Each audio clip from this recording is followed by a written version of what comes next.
Welcome to this episode of the Million Dollar Mastermind with me, Larry Weidel. Let's get started. Good morning, beginners. This is Diana Macias. On today's call, we have part 2 of Million Dollar earner Mario Arrizon interviewing Larry Weidel. Let's get this call started. I'm going to turn it over our host, Adam Weidel. Thank you, Deanna. Let's hello to Mario and Larry. Good morning. Good morning. Good morning. Good morning. Mario, I'm going to hand it off to you to get us going. All right, perfect. All right, Larry. So, man, last week's call was unbelievable. And, Larry, we got so many people asking more questions, and we didn't get to finish, some of the big topics that were on the call that I wanted you to expand on, Larry, because I think this is vital for people can have explosive growth just like you had. And one of the biggest things was what were your guidelines? What would you do, Larry, for explosive growth? Okay, Mario, thanks so very much. And Mario, I'm enjoying this so much. And absolutely. That's the whole idea. When you start a new thing, you got to be numbers oriented. You can't sit around, pinch yourself, look how pretty everything, this, that, the other. You got to be go, go, go. And you got to have big dreams. We want to do something big. I don't want to do business as usual. And we look out there. For me to do business, to get really excited, I got to think about number one. I'm not good enough to get people excited about going for number two. And so that's the stinking message, everybody. It's like, well, it was great. I'm all fired up. People are really fired up. Fired up about what? What are you doing? What's your goal? Don't miss the message. I'm showing you what I'm doing at my level so you can get and look at yourself. What am I missing? Maybe I don't have a goal that's lit the deepest furnace to really cause my insides to roar to life. We started looking at this saying, you got to start thinking the possibilities. What do you think about? What do you think about the wild possibilities? You got to get a game plan in your mind that you can get excited about that makes some kind of sense to you, enough sense where you could feel like it would work. They say it can't be done. Why don't we go for it? So in your life, what are you going for? And see, the realities that drive me is success is not an accident, Mario. So I've got to work hard. I've got to have a strategy, but I've got to have a goal that really fires me up so I don't forget about it. You don't forget Christmas. You might forget President's Weekend or one of these other minor holidays. You don't forget Christmas, Easter. You don't forget your birthday. And why do people say, well, I lose focus? Because you don't have any goals. You're not going for anything great. And so I know that, it's got to work hard. You got to have a strategy. You got to have something that's like super duper exciting for you, or you're going to be a meatball. How you going through it, and you can settle into the meatball mode real easy. All of us can. You got to be able to coach yourself. And so I started thinking, Larry, maybe you're in meatball mode. You thought you were the big hitter caller, got all these people coming in, Weidel hierarchy, just taking it for granted. Maybe you're in meatball mode. So that's what I said. Well, what would be the greatest thing? Go for number one. See if you're good enough. That's what we did in the beginning, and that's what we did. And so, Mario, that's what's behind it. Success is not guaranteed, and that's why I overdo. That's the second chapter of my book. You got to attack that growth is not an option. And all this is leading up to the replacement guidelines, because if you don't understand this thing, you don't have the compelling drive to follow through, and these guidelines are just other crap that you've learned about, and but you don't use them. You know how you learn the business? You do the business. You go out with somebody who's doing it. You know how you learn the promotions, the guidelines that are going to work for you? You do the darn things. And so growth is not an option. I always push for growth. And things can always be better, but they ain't going to get better by themselves. And if they're not getting better, they're getting worse. And so the bottom line is, if you're going to be happy, satisfied, content, fulfilled, you have to win. And past a certain point, winning is getting a lot done, but pretty soon you're going to run out of time. And you're going to need to start adding people to your team. And you're going to you need to know how to treat them and to bring them into the vision. And, the thing is, people say, well, I believe in God, and I believe God's got something great for me, and I believe he wants to bless me. But he can't bless a sack of crap. He can't bless a bag of garbage. He will. I mean, he can take, he can go to the dump and turn it into a Ferrari. But if he takes you and you're disorganized and you're sporadic, and you don't even inspire yourself. You're not going for anything. You're not disciplined. You don't have a philosophy. You don't have a game plan. And you're just a meatball. Well, if he blesses the meatball and turns you into a monster of success, you know what that message is? You don't have to work. You don't have to be organized. It's going to send a message. All you got to do is prosperity gospel. That's a big lie. Believe in Jesus, and you can make millions. He'll just give it to you because he died on the cross. Paid your, for your sins. So he's going to save you, and he's opening up an account now for you, so you can have a free $1 million a year just because you believed in him. What a load of garbage. Prosperity gospel, my butt. You're going to have to work. You got to do what everybody else does. You know what I learned, Mario, when I was 28 years old? You still, the thing about being a Christian is he gives you the power to do all the work you got to do, but you still got to do massive work. But you just got a different source for it. But you got to get organized where you can be blessed. And so, there's a thing, it's the greatest thing that relates exactly to this, Mario, in the service yesterday, Romans 13:7. This senior pastor who's turned things over to his son, here's what he's doing in his quote-unquote retirement. He's translating the Bible verse by verse.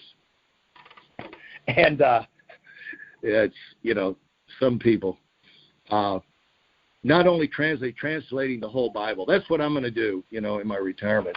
Anyway, how about that for a goal? I bet he's more excited, more gung-ho than he's ever been in his life.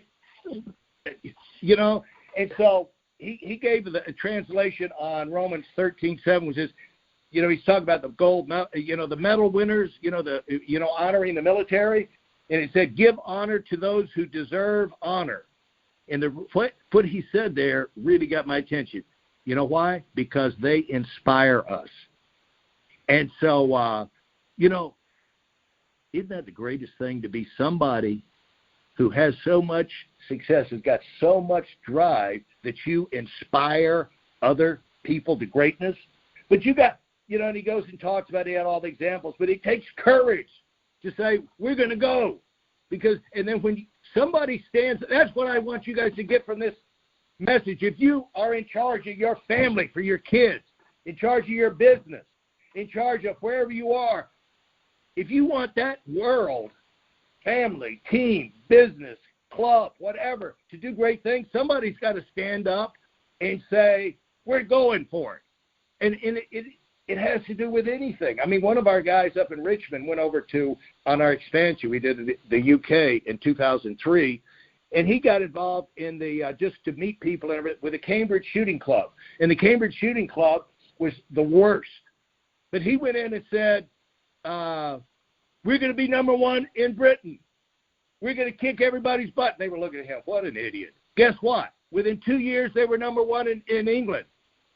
Somebody's got to stand up and say, I'm going for it. I got the guts to go for it. Who wants to go with me? So that's the message that we're trying to get here. That's what we're doing with Operation Warpath. It ain't business as usual, because business as usual doesn't get you anywhere. You've got to overcome the traction and the friction that wants to hold you in place, all the interruptions. But, if you're going 2 miles an hour down the road, anything that happens will stop you. A cat, you can't even run over a tree limb on the road. That's all it takes to stop you. But if you've got momentum, you can jump over anything. And so, anyway, that's the idea. So what was the question, Mario? You wanted to know about my guidelines for... Larry, you're awesome, man. Larry, yes, I want to talk about that because I think there is a confusion. We hear something and then we hear something else. And one big thing that I learned on the Big Hitters call, and I learned from you and from the Giants here, is little guidelines, little income, big guidelines, big income. But maybe I'm wrong. Maybe I misunderstood that. But it helped me build $1 million income and help my guys get big.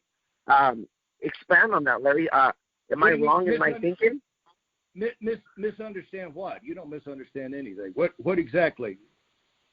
Maybe I don't know. I've never seen that small never equals a big income, but maybe I'm wrong because there's different things that I don't know. Well, expand on that. You're asking the wrong guy on that, and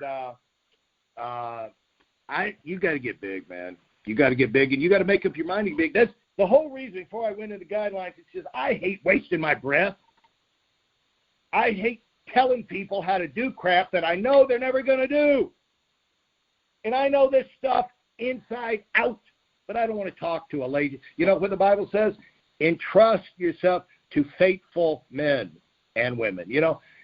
Don't cast your pearls before the swine. And the swine are the people are laying in the mud, grumbling, just trying to get through the day, looking for a little kernel of corn or something, but just happy to slop around. And so the main thing I want to tell people is you got to wake your butt up. Otherwise, learn about these guidelines or nothing.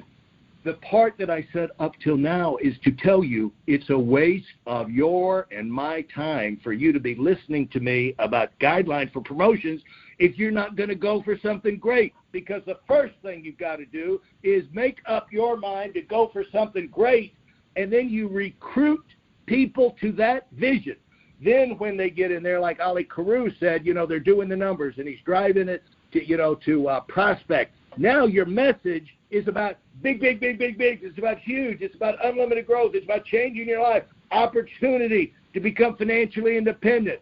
Totally rock solid, secure financially, in charge of your life. And people talk about domination and growth rather than doing these little piss-poor presentations. I tell you what, it starts with a vision. Then you recruit people to that vision, and then they take that vision out. But you got to reinforce it. I mean, the air can go out of the tire if you don't. So that was the whole thing about being a person of honor and being a person, because you're able to do something great. You had the courage to stand up and go and do something great, like he was talking yesterday about these Medal of Honor winners who go in there and they got in war, they put themselves in line of fire. Some of them have jumped on grenades to save their team. Courage, that inspires people. But folks, if you're not going to inspire anybody, if you're not going to have the courage to go for any great, you need to hang up. Go talk to a wholesaler, make a sale, be happy, pet the dog. But in the real world, you got to go for real big things. And so let's go to, but that's where it starts, because then people want to grow. They want to work hard. They want to be like you. Let me ask you this. Your people want to be like you? They want your life? Are they inspired? I learned a long time ago, you got to be the person your people think is the hardest working person in the world. You got to be the person your people think have the biggest vision in the world. You got to become the most inspiring person in the world they know personally. Every time they get around you, you got to fire their butts up. And you don't do that by any kind of game, just by being you. So anyway, here's the guidelines, my promotion guidelines. Let's get exceptions out of the way. It's stupid to handcuff by saying yourself you never make an exception. Even if you're in factories, you're not going to have a perfect one out, 100 out of 100. That's why they have factory outlets, folks. And people have different, people are different. People have different circumstances. You need to have the heart and the humanity to recognize that. When I was in high school, we got Christian David. Christian, when I was in high school, the coach really didn't like me because I was one of the Air Force kids. And the town people up in in the Hamptons, some of them had a bad attitude towards the Air Force kids because we were pretty much better than everybody else. But I really couldn't jump as a basketball player. I was a stinking high scorer on the team, but, you know, I couldn't really jump. I was vertically challenged. I was the white guy who can't jump. So he would always run these drills in practice where, you know, everybody, you get in the line, everybody runs down and see if they could touch the rim or how high over the rim they get. He knew I could barely get the stinking net, and he just would run that drill every day to humiliate Wydell, you know. Well, you know, what if they had a thing like that where you got to be able to touch the rim before you can play? Well, I would have never gotten the game, but I turned in the high scorer on the team. And so people are different. People have different circumstances. You got to be able to modify things to people because their guidelines are not set up to be rules. Let me tell you this. Never let yourself – we're going to talk about guidelines, but never let yourself be bullied by guidelines. Guidelines are there to serve you. You are not there to serve the guideline. And when it comes to exception, the greater the manager, the smarter they are about when and how to make exceptions. And you know how often you make it? About 1 out of 10, 1 out of 20 times. Because 9 out of 10 times you better follow the dadgum guidelines. You ain't going to have any guidelines. So you don't want to make exceptions. You don't want to make it known that there are exceptions. But give your freedom to make the exception if you have to. It's like investing on a stock. Sometimes you take a bigger risk. But if you take a bigger risk every time, then everything you invest in is risky. Is that too hard to understand, Mario? No, I love that. I love that, Larry. That's awesome. It's like you. You know, you were young, single, this, that, and the other. We don't recruit young single people because they're not in the market. They don't have the jobs. They don't have responsibilities. They don't need the insurance. They're not settled down where to start in the investing, you know, and all the other products. They're just not in our market. But every now and then somebody you say, I'm going to make an exception. I like this guy. But if you make it every time, you don't have any guy, your whole thing falls apart. And if you do that on your, but if you like in your investing, you get the safe stocks, the normal stocks, they've got good fundamentals. But every now and then you take a flyer on a super risky thing, but it might turn out to be an Uber. And so it's the same thing in RVP promotion. Occasionally, rarely, you make an exception, but not much. I was going to wrap this up and get into the 5 things I had people do and the 5 things I had them be. But the deal is, folks, this is like life. This is why you have to have a big goal. See, I got a big goal for this hour. We had, I got people listening. I got a time frame. I got a deadline. I got to get it done. And so if I get a disconnected signal, I'm going to get it fixed right now. Because why? We got a big goal. We got a lot of people listening. We only got we got a half hour left. And so that's the way it is with your life. You're always going to have these interruptions.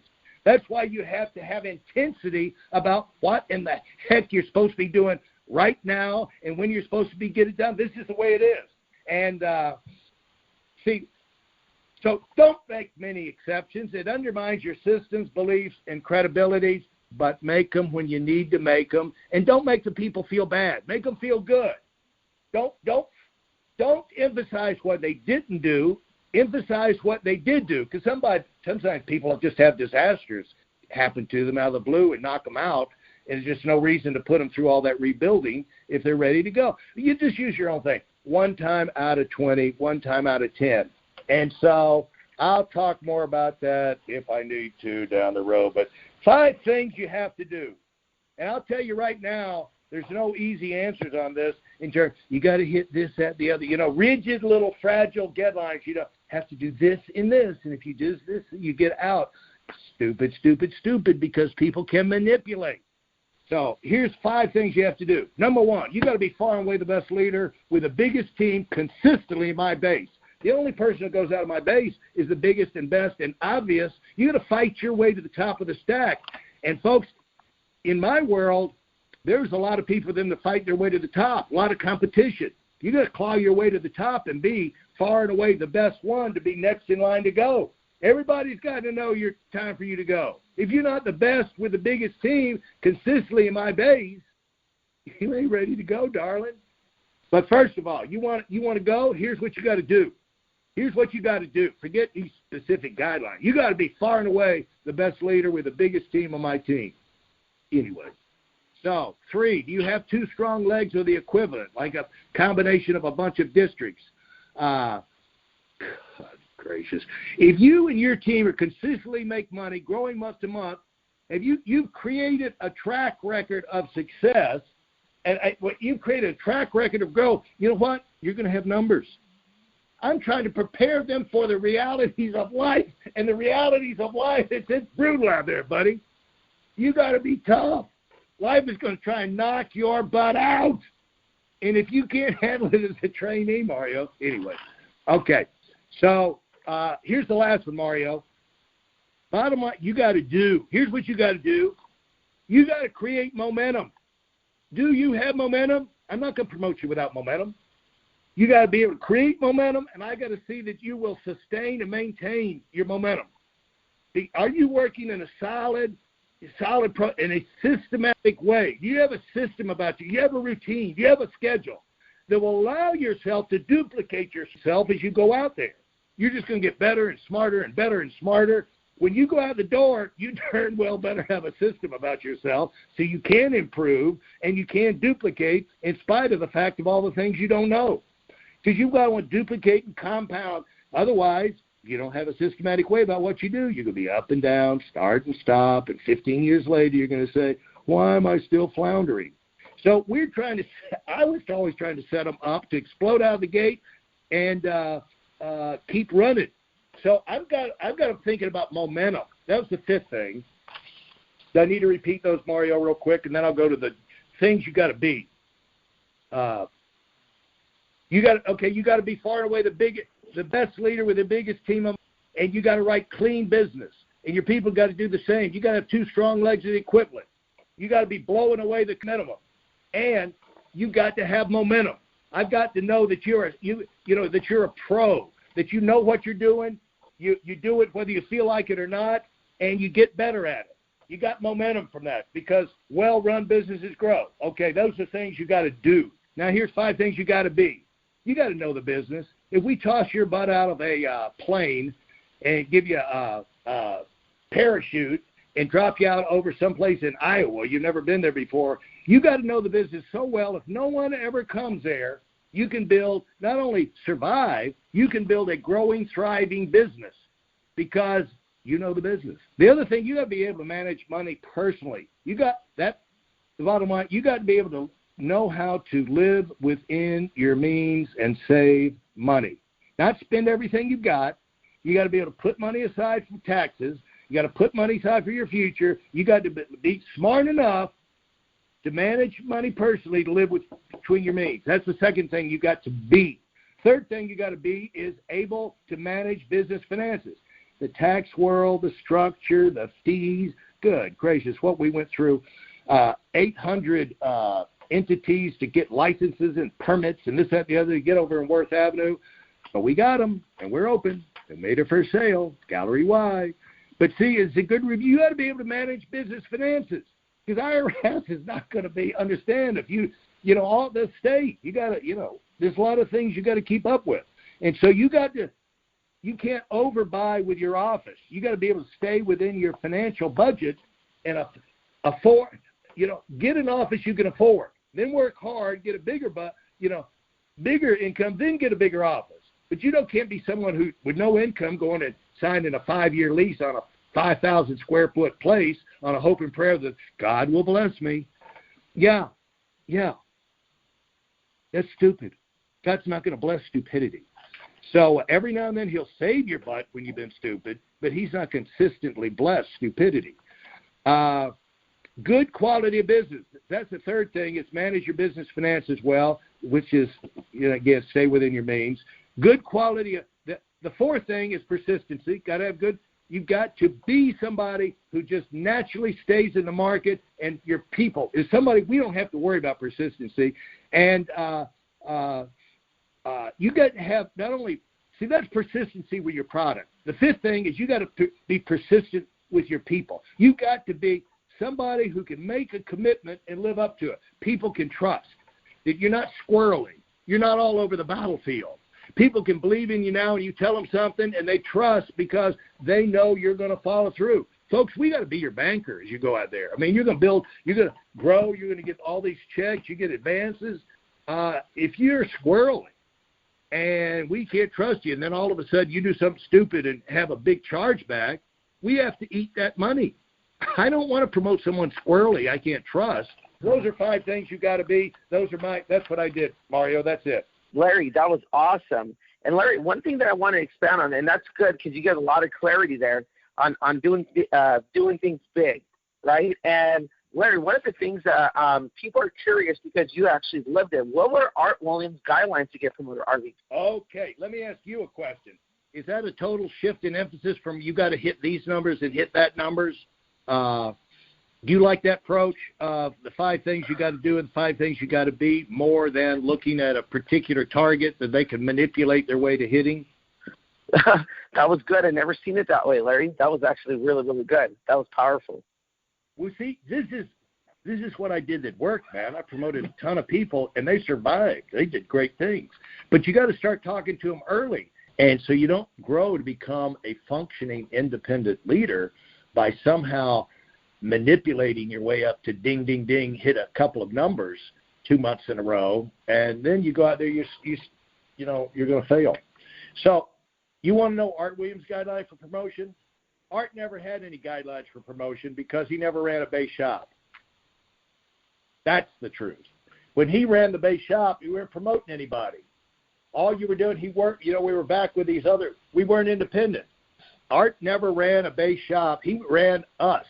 In other words, if we're talking about the National Football League, he never had a team of himself that he had to run. He was a commissioner of the league. And he's the commissioner of the league saying, you set up basic general guidelines. Like in the NFL, there's 32 teams. But they're all independently owned. They're all independently developed. The commissioner didn't develop them. Art didn't recruit one single person for me. He did send me Lou Miller, who then sold out and was gone. But, he did refer somebody to me. There's a limit to how much you could stick your nose in somebody's business when you didn't build it, Mario. Someone wants to stick their nose in your business? Well, first let me go back and have you pay my rent for the last 15 years or 10 years, and then you can open your mouth. But until then, shut up. I'm running my business. I built my business. So Art would put out guidelines and suggestions and this, that, and the other.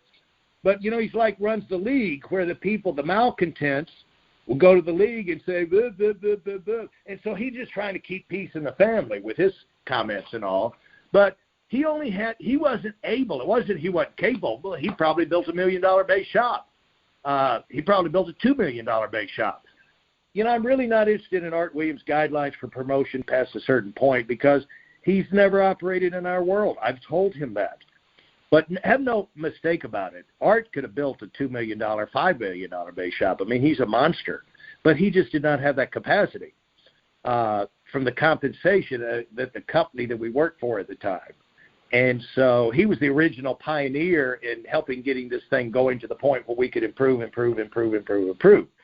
And so I would never do anything but honor Art Williams. You might like or might not like Donald Trump, but I promise you don't like everything he says. You might like or might not like Barack Obama, but you don't like everything he says. So you might like your parents, but you don't like everything they say. So, I love Art Williams, but I'm not going to agree with everything he says. When he pays my rent, when he pays your rent, then he can have final say. How about that? And right? Come on. Larry, that's awesome. Larry, I have one big question. Because I think, by hearing what you were telling me in the beginning, because I want to do it big, what should I do, Larry? And I asked you this, and you gave me some tips on this, and it really helped me grow my business. And I want you to tell me your attitude about replacement and how you handled replacement, most importantly, in a way that allowed you to get big fast, that your RVPs got big, that you got big, because replacement is our secret weapon that people try to copy, and it destroys them because they don't know how to do it. But you mastered it, and you had explosive growth, and you helped me have explosive growth also. So if you can expand on that, Larry, to close out the call, that would be very powerful. Well, I can say this. Look, if you're not growing, replacement's not a big deal. Let me ask you this. Do you get a lot of pushback on replacement, Mario? You know what? Not for the guys that are doing it right, like my big division, my big regional. No. Thank you very much. For the people, if you got a blowing and going base shop, and the people that are inside, they're growing because a well-run business grows, and when they're growing, they know not to hang on. They hate to give up a replacement to go, but they know, there's more coming. There's a river coming. If I don't get this salmon, there's an endless stream of salmon coming down the river. But when you're in a dead pond, there's no growth. You haven't built a river of business. You built a pond. It's a mud hole. People say, well, if I give you my replacement, I'll never get anything else the rest of my life. That's the primary problem people have with replacement. They have no momentum. They have no track record of growth. They have because people, if they're looking up like you guys, are you over $2 million yet? No, not in my original business. With both, yes, but no. Yeah, with both, but not with the original business. So, and by the way, congratulations on that. Unbelievable. Thank you. But the thing is, your guys know you're going to go over it, right? They know you're probably going to go over 3, 4, 5. So they know the future's unlimited inside Mario World. And so they're expecting things to be big in their world. But you got guys trying to get replacements off of people that have no vision, have no growth, and the people behind them saying, oh, man, I'm never going to be able to have a team. I'm giving this guy, I'm just going to be a salesman the rest of my life. They just can't see it unfolding where they don't think the replacement is worth it because they don't see themselves ever getting a replacement in the picture of the world that you have painted for them because it's not moving forward. So the first way of getting the replacements is you got to be blowing. That's why I started off this whole stinking call. And it went over everybody's head. It's a waste of time to have management guidelines if you're not going to have a big vision and get big numbers and momentum and be the person to drive it, because then people follow in behind you and they'll agree with you. It might be uncomfortable or whatever, but they'll say, oh, this is going to pay off. If you're in a growing business, you've been taught a system, you can understand, I'll give up a replacement one time, but I'll be able to get them the rest of my life. And if they see you promoting RVT steadily, 10, 20, 30, they'll say, well, I can get 10 or 20 or 30 replacements myself as I promote out my RVPs for this one I'm giving up. But if they don't see you promoting anybody, you're the one poor slob who went to RVP underneath out of that base shop the last 1 in 20 years, they're going to say, good Lord, I'm giving up my replacement. I'm not going to get nothing for it. They can't visualize being able to get replacements. So that's so for me to tell a guy like that how to handle replacements, it's a lost cause. So that's why I have a little sticking point. Okay? That's awesome. Guys, one big thing Larry, I'm going to just say something about me that helped me out tremendously. Guys, look, communication is the key to replacement. And look, guys, one of the things that I thought was there to destroy me, I'm like, oh, my God, Susan's taking, my best person, my upline, right? I'm like, how can she do this to me? Now I'm like, thank you, God, Susan, that you were tough on me. Thank you, God, that our Art and Susan were tough on me and took a big replacement, because now that's all I get. I get big replacements. And our people, Larry, they fight to leave the biggest replacement. That's when you know you got the right mindset. When they're like, what's the minimum I can leave you before I get – you're doing something wrong as a leader. You're doing something wrong as an environment. When they're thinking like, man, I want to be big because I know whatever I invest, I reap tenfold, 100-fold. Nothing stops you from getting 10 replacements down the future, 20, 100, doing it big.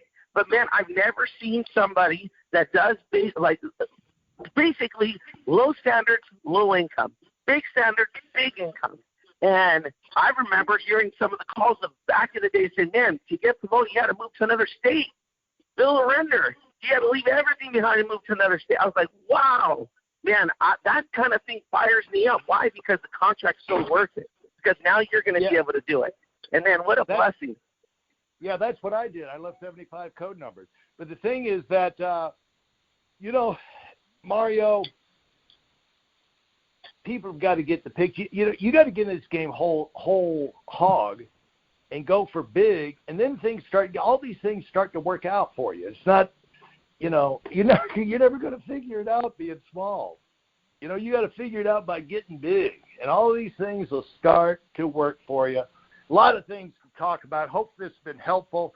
And Adam, I think we've wrapped up. Marty, do you want to say a final word and then turn over to Adam for the last comments? Absolutely, guys. Look, one of the biggest things that we always focused on, I'm like, man, what are the giants? I wanted explosive growth. And I didn't see anyone have explosive growth having a small mindset. So that's why I got on these calls. And as soon as we focused on being the biggest division, then the biggest regional, then we became the biggest. Guys, you got to fight for that. You can be big. You can be big. It doesn't matter where you're at. You can be big. You can make a decision that you're the one. You're the one, and change that hierarchy forever. Change that bishop forever because you decided to be big. And I can't wait to be interviewing you on the Big Hitter Call or from Uncle Larry interviewing you because you did it big and you're explosive growth. You have what it takes to do it big. So go get it done. Thank you, Barry. That's great. Well, I guess that wraps it up, right? Go, everybody. Have a big week. Goodbye. Thanks for listening to this episode of $1 Million Mastermind with me, Larry Weidel. If I've helped you in any way, leave us a 5-star rating and review on Apple Podcasts. For more information like this, listen to our other $1 Million Mastermind episodes and check out my Weidel Academy YouTube channel and visit us on WeidelOnWinning.com. I'm the $1 Million Mastermind, and until next time, go, go, go.